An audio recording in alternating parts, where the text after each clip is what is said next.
warqadaasi waxa uu ku yidhi sayidku imika idinku kala doorta haddii aad dagaal doonaysaanna waa oggol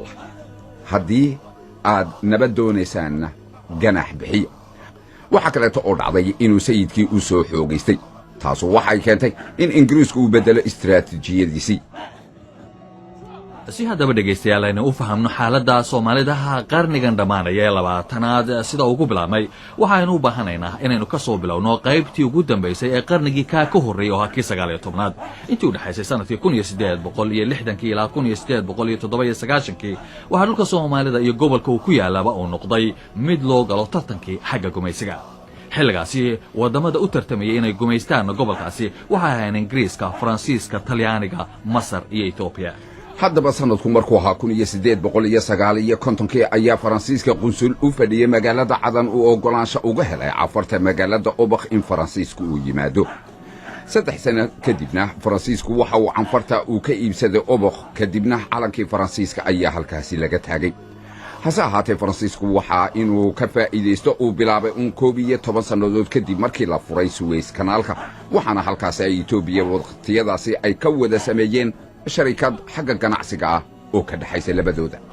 dhinaca kale haddii aynu eegnana Talyaaniga ayaa isna bilaabay sidii uu meel uga heli lahaa gobolka Badda Cas waxaana wasiirka arrimaha dabadda ee Talyaaniga waqtigaasi oo lahaa uu awood u siiyay baadari hore u fadhiyi jiray dalka Ethiopia oo la oran jiray Giuseppe Sapeto in Talyaaniga meel uu helo halkaasi 1869 ayaa Mr. Giuseppe uu helay magaalada Layada Casab sanadkii ka dambeeyayna shirkad Talyaaniga oo ku hawlanayd wixii maraya Suez kanaalka oo ku socda India ayaa Talyaaniga Casab uga iibisay afarta sida taariikhdu ay qorayso xilligaasi Masar ayaa iyaduna dareentay tartanka gobolka loogu jiro dabadeedna waxa ay soo nooleeyeen Turkiga oo hore isagu u sheegan jiray xeebaha Badda Cas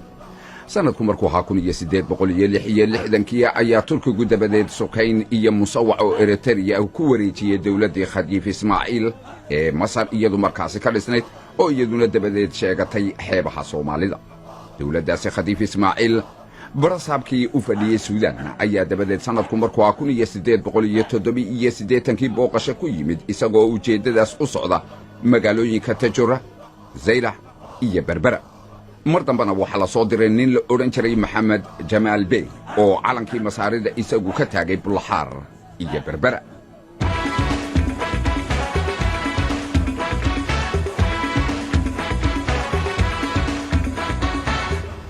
haddaba tallaabadaasi markii Masaaridu ay qaaday taasi waxa ay baraarujisay Ingiriiska oo fadhiya Cadan oo ciidamada ka fadhiya halkaas hilibku uga iman jiray xeebta Soomaalida Ingiriisku waxa kale oo ay doonayeen in wadan kale oo awood leh aanu qabsan xeebaha Soomaalida gaar ahaan waxa isha ay ku hayeen oo ay ilaalinayeen Faransiiska oo tartanka dhaxeeyay hase yeeshee Ingiriiska iyo Masaarida ayaa afgarasho ay dhexmartay maamulkii Masaariduna si dhaqso ah ayuu ugu fiday xeebihii Soomaalida 1877 ayaa Ingiriiska iyo dawladdii Khadiif Ismaaciil ee ka talinaysay wadankaasi Masaarida ay heshiis kala saxeedeen oo ay isla ogolaadeen in talada Masaarida ay gaadho ilaa Ras Xaafuun dawladdii Khadiif Ismaaciil waxaase yeeshee ay ka baxday gobolkaasi markii mahdigii Suudaan uu ku kacay oo iyadu markaasi awoodi kar weyday in ay isballaadhiso intii Masaaridu ay ka talinayeen xeebaha Soomaalidana waxa ay hagaajiyeen waxa ka mid ahaa dekedaha magaalooyinka Berbera iyo Zaylac noobiyada ay dhiseen iyo biyaha macaan ee dubaar ee magaalada Berbera waxa kale oo ay dhiseen masaajido markii haddaba Masaaridu ay ka baxeen xeebaha Soomaalida ayaa Ingiriisku waxa uu bilaabay inuu heshiisiyo oo la galo qabaa'ilka waqooyiga Soomaalida si uu u ilaaliyo hilibkii magaalada Berbera uga iman jiray ciidamadiisii ka fadhiyay magaalada Cadan oo muhiim u ahayd ganacsiga ula lahaa wadanka India haddii aynu dub ugu noqon haddaba Talyaanigu markii uu sugay in Eritrea ay mustacmarad u noqoto waxa uu bilaabay inuu ku durko dhinaca Abyssinia ama Ethiopia waxaana uu la galay heshiiskii la oran jiray Ujialia oo Talyaanigu u arkayay in Abyssinia mustacmarad uu ga dhigayo Talyaaniga inkasta oo boqorkii Ethiopia waqtigaasi ka talinayay loo oran jiray Milk uu isagu ku dooday in heshiiskaasi tarjumadiisa Afmaariga marka la eego aanay sida iyadu ahayn oo markaasi ay u fasaxaysay inuu si toos ah ula macaamili karo wadamada dibadda heshiiskaasi awgii ayaa Talyaanigu u suura geliyay inuu bilow u noqdo inuu ka qayb qaato qaybsigii Soomaalida la qaybsanayay sanadkii heshiiskaasi la galay waa 1889 bishii February qunsul Talyaaniga ka fadhiyay Zanzibar oo la oran jiray Vincenzo Leonardi iyo suldaankii Hobyo Ali Yusuf ayaa heshiis galay Talyaanigu oo ku ilaalinayo sanadka dhammaadkiisina shirkadda talyaanigu lahaa oo la odhan jiray imperial bridge east africa ayaa ka sii kireeyey talyaaniga xeebaha banaadir oo uu markii hore ka kiraystay suldaankii zanzibar sanadku markuu 1892 suldaanku waxa uu ku wareejiyey talyaaniga magaalooyinka baraaw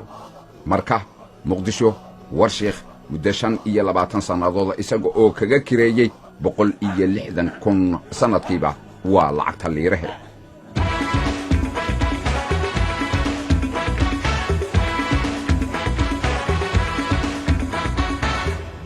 haddii haddaba aynu dib ugu laabano abasiiniya amaba etoobiya markii uu arkay damcii reer yurub ayaa boqorkii etoobiya ka talinayay wakhtigaasi amanlika waxa waraaqu u qoray dalalka awoodda lahay wakhtigaasi jiray sanadkii 1891 warqadaasi waxa uu ku yidhi etoobiya muddo 14 qarni ah ayaa waxay ahayd jasiirad ku dhex taala dad cawaana haddii waddamo meel fog ka yimi ay u yimaadeen inay afrika iyagu qaybsadaan kuma tala jiro in aan noqdo ruux daawanaya oo aan danka lahayn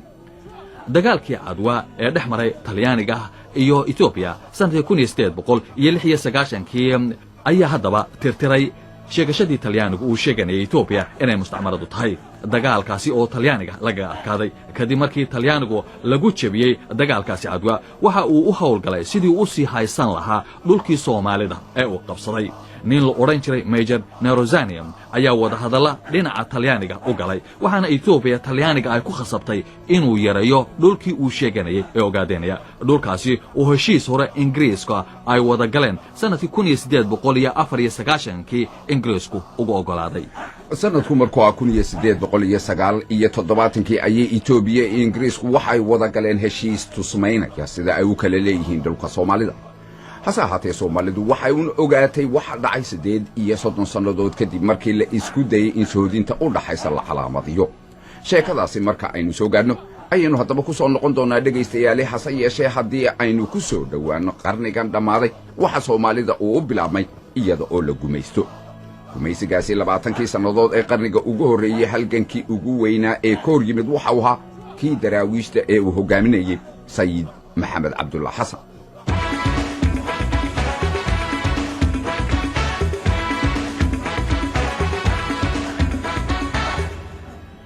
sida haddaba qiyaasu tahay sayidku waxa uu dhashay bishii abril 7 sanadkii 1864 waxa uu ku dhashay ceel laga cabo oo ku yaala meel u dhaxaysa wedwed iyo buuhoodle 7 jir markuu ahaa ayuu quraanka barashadiisa bilaabay 19 jir markii uu gaarayna waxa uu noqday sheekh oo loogu yeeray intii barashada cilmiga uu ku jiray sayid maxamed cabdulla xasan meelihii uu soo maray ee uu tagay waxa ka mid ahaa magaalada Harar ee dalka Itoobiya Muqdisho Suudaan iyo Maka intii uu joogay Maka waxa macallin oo noqday amaba uu ku xidhmay sayid maxamed Saalix oo dariiqada saalixeeda isagu ku aftirsato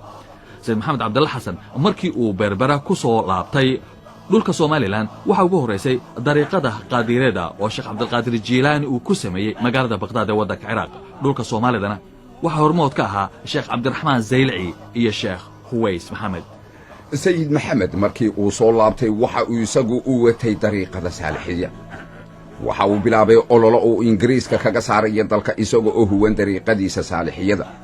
sanadku markuu ahaa 1899 bishii abril waxa rasmi ahaan loo sheegay inuu urursaday ciidamo gaaraya ilaa 3,000 oo nin 1 September sanadku markuu ahaa 1899 waraaq uu soo diray qunsulkii ingiriiska xeebaha Soomaalida ugu qaabilsana waxa sayidku ingiriiska uu ku eedeeyay inay cadaadinayaan islaamka waxana uu cambaariyay kuwa gacanta siinayay warqadaasi waxa uu ku yidhi sayidku imika idinku kala doorta haddii aad dagaal doonaysaanna waa ogol haddii aad nabad doonaysaanna ganax bixiya maalintaasi ayaa nin fallaaga loo qoray 20 sannadood oo uu dagaal kula jiray ingiriiska talyaaniga iyo Itoobiya ayaa markaasi bilaabmay haddaba bal aan idinku wareejiyo aw jaamac Cumar Ciise oo inoo sheega sida sayidku uga baxay berbera ilaa iyo intii ay dagaalada isaga hor yimaadeen ingiriiska anigoo soo koobaya sayidku dhaqdhaqaaqii ugu horreeyay wuxuu ka bilaabay berbera sida la leeyahay maalin maalmaha ka mid ah ayaa nin baadariyi isagoo inama dhowra 5 iyo 6 dabada ka wada suuqa marinaya ayuu arkay markaasuu yidhi war waxa kan waa maxay waa diinteenniyoo la soo galay labada dhagax buu qaatay baa la yidhi wuxuu ku dhiftay gaalkii meeshaa joogay oo baadariga ahaa wuxuuna yidhi ilaahow maantay intaasaan awoodaa culammadii reer berbera hadallaa laysku jiiray oo dhowr erayo uu sheegay oo yidhi baridu waa xaaraan qaadku waa xaaraan iyo waxyaabo ka mida ayay xoogaa yarahee arrintii laysku maandhaafay markii dambena xaalkiisii magaaladii waa ku fiday oo magaalada berbera wuxuu ku noqday nin caan ah oo wax soo wada nin la odhan jiray allahu naxariistay awgaas ayaa xaalkiisii markuu eegay wuxuu yidhi walle ninkan haddaan maanta la qaban meel fog baa laga dooni waa la dacweeyey adigu markuu dareemay inaan magaalada xoogaa yarah laga jeclayn amaan wax ugu soo roobi karin waa ka baxay wuxuu sii maray dhaymoole iyo majacase oo ay ka furayd maaragtay muxuu ahaayey 2 iskuul oo baadariya oo ciyaal agoona iyo lagu ururiyey wax lagu baraayey inan buu u yeeray wuxuu yidhi adeer magacaa wuxuu yidhi john baa la yidhaahdaa waagii horena maxaa lagu odhan jiray cali sidaas ayuu u sii dhaafay baa la yidhi wuxuu yidhi maanta matanay joogtaa shiikh buu sii maray suldaan nuur axmed ammaan ayuu wuxuu ugu tegey ood weyne wuxuu sii socdaba maxaa yeelay hadalka ayaan soo koobi dabadeedna qolyahaas habar yoonista xoolo badanna waa siiyeen aad iyo aad bay u kaalmeeyeen waana laysafgartay wuu ka tegey xoolihii isagoo wata wuxuu tegey meel la yidhahdo qoryo weyn oo magaalada burco koonfur bari kaga toosan halkaa ayuu ka aasaasay horay buu uga gudbay wuxuu u sii gudbay xagga bariga buuhoodle iyo halkaasuu tegey adigu meeshaa markuu joogay xoogaha khilaafyo yar baa dhacay dhowr nin oo dhulbahantaa oo garaad cali uu ka mid yahay ayaa meeshaa ku dhintay horay buu uga tegey markii halkaa u egay dad badan baa raacay adduun badan baa raacay rag iyo maaragtay xoola isagoo wata wuxuu u kacay dal ogaadeen malaha khaaqul buu ka baqay xagga maaragtay nogaasha iyo dhulbahantaha in garaad cali dilkiisii wax kaga yimaadaan wuxuu u tegey nimanka la yidhahdo maxamed subayr gurdume meesha la yidhahdo ayuu xaruntiisii ka dhigtay halkaasna muddo ayaa la wada shaqaynayey hase ahaatee xoogaa ayaa markii dambe takhalal ayaa dhacay arrintuna waxay ka bilaabatay nin bahgeriya ayaa markii horeeto hore loo diday oo la odhan jiray jiijiile markaasaa nin kaleeto ayaa meesha lagu dilay layidhi waa xujoobay la odhan jiray shida dhabar jilic oo xoogaa boqor ahaa goor galaba ayaa uu raggiisi intuu kaxaystay dibadda ula baxay markuu xaruntii ka baxay meel maraayey wuxuu yidhi war shida dhabar jilic jiijiile ma u argalaa guraase xaaji cali ayaa la socday oo aanu markii hore arkayn hadalkii ayaa maaragtay muxuu ahaayey xoogaa magaaladii galay dadkii waa la maqlay war ninka kanu ma aha baa la yidhi nin maaragtay muxuu ahay u socda diin fidinteed iyo wax kaleeto xoogaa yarahee halkaa waa laga diday rag baa u tashaday waxay markaa dooneen nimankii maxamed subayr khaas ahaan reer cabdille inay ninkaa ka takhallusaan oo dilaan shirqool bay u sameeyeen waxay yidhahdeen sayidii intaad noo timi laguma dabbaaldegin waa kuu dabaaldegaynaa soo baxo marka balliga imow balligii markii uu yimi fardihii baa loogu dabbaaldegey markii la rabay in maaragtay muxuu ahay la dilo ayaa nin la odhan jiray garaad ahaayoo reer haaruun ahaa ayaa u digay wuxuu meesha shirqool baa lagaga wadaaye iskaga bax aw cabbaas nin la odhan jiray ayaa halkaa lagu dilay dhulbahanta ah oo baharsama ah dabadeed halkaasuu ka qaxayo wuxuu u noqday nugaal iyo barbarkaas muddo badan buu hawdkaa ku jiray adigu 2 sana ah jigjiga waa kan colka geliyey colkaa laguma guulaysan dabadeed wuxuu weeraray nimanka la yidhaahdo maaragtay habar yoonis iyo habar awaloo dhinaca isku haya galbeed ayuu ka weeraray nin shariifa ayaa u yimi oo wuxuu yidhi waxaan doonayaa siyaaro xaggee baad ka timi habar yoonis baan la joogaayo nin shariifaan ee siyaaraan ka qaataa sanadkii qaalin ama 2 laysiiyaa war wejigaa gubaye aan maaragtay muxuu ahaayey ragku siiye xoolaha habar yoonis intaad siyaarada doonayso wax baryayso colkan ka kaxayso xoolo dhacoo 100 halaad la tago faafan iyo maaragtay muxuu ahaayey la tag dhulka kan dadkiina degan yahay sidaasuu yeelay col baa lagu saaray habar yoonis waa colka la baxay dayax weerar colkaa geelal badan baa laga qaaday geelii 100 halaad baa laga siiyey baa la leeyahay ninkii la odhan jiray shariifka nin baa halkaa ka gebiyey subaxdaasoo wuxuu yidhi col shariifi wacayso calin reere dhacaaya cilmi geel lagu qaado hasiiskiinna abuuradow cimri iyo kusimadoho oo ciribteeda ogaada dabadeed waa guureen oo waxay tageen buuhoodle markaasaa ingiriisku colku soo saaray oo la ogaaday dhaqdhaqaaqiisii warqado badan oo laga helay iyo werar laga soo teliyey 1901 maalintay ahayd bishii janaayo ayaa dagaalkii u horreeyey ka dhacay meesha la yidhahdo haradhiig intaas wax dawlad u eg diin baynu fidinaynaa ma aha wax dawlad u eg ama alabkeed leh lagama maqal hase yeeshee waxaa ka muuqanayay difaac diimeed iyo in diinta la beddelayo oo baadariyo iyo maaragtay kiristan uu dhulka soo gelayo dagaalkaa gaaladu waxay u taqaan siduu qoray Douglas Jardine Samara xaggana waxaa looga yaqaan haradhiig rag badan baa ku dhintay isku sannadkaas waxaa dhacay afbakayle caana xarigle kurgaraad odagooye fardhidin beerdhiga intaas ayaa sannadkaa dhacay وهاجا كدب هالك عن كوتشوتشنا أو جامع عمر عيسى كون يسقال بقول مركي تاريخ هاي لا كون يسقال بقول يا أفرتي يدو تاجر وكهلا إثيوبيا تليانيكا أيا ويرحوجا إنجلس كسيد كاوكو قاضي تضبية طبانكي بشي أبريل سنة كون يسقال بقول يسدح دي سقال سركال يو بقول يسقال يسديت الناس كريو كلا أي إنجليز كلا قتلي سيدك ciidamadiisana iyagana waa la weeqay taasuna waxa ay keentay in heshiis nabadeed uu la galo Ingiriiska iyo Talyaaniga oo uu ku codsado in loo yeelo afar arrimood waa ta koobaad in uu meel ku yeesho dhulkii Talyaanigu xukumayay talabaad inuu helo xornimo xagga diinta ta saddexaad inuu xornimo u helo iyadana xagga ganacsiga iyo ta afraad oo ahayd inuu xukumo dadkii isaga markaas la socday afarta arrimood oo sayidku codsadayba afartaba waxa laga ogolaaday heshiiskii ka dhacay meesha la yiraahdo Ilig bishii March 5 sanadii 1905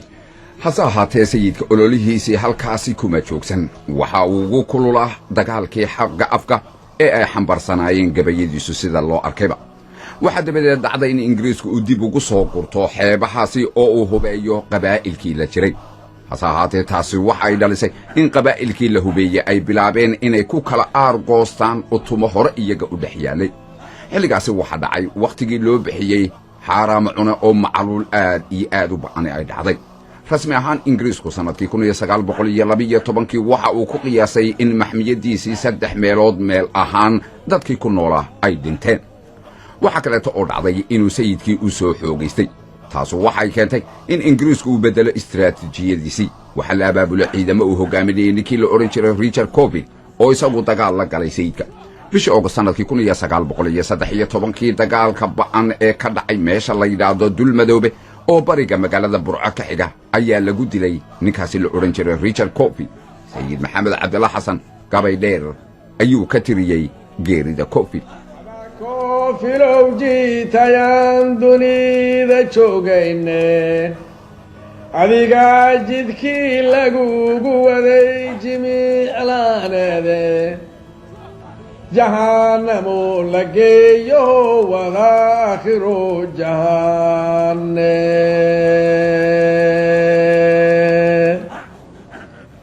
نمكي جنوك عي وربيجرين شلعين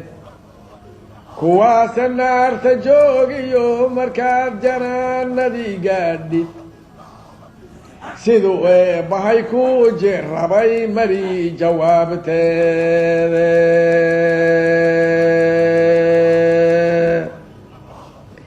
tarawiish jigrar nagama deyntani iyo jeerkeedeen jigta weerar bay goor barqa anagu jifeeyeen إنجليز جبيو وحاكو دعي شعي بارود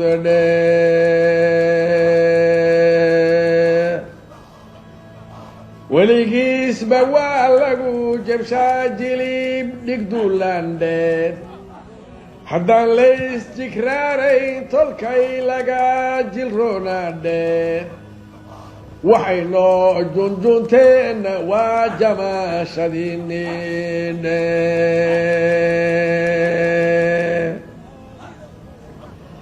أنيقنا جكري إلهي شلي جهد كده شينيقا هورتي سير رصاص إيقا قجيدن شيدا يضي إلى الدحين شلي حفكو دين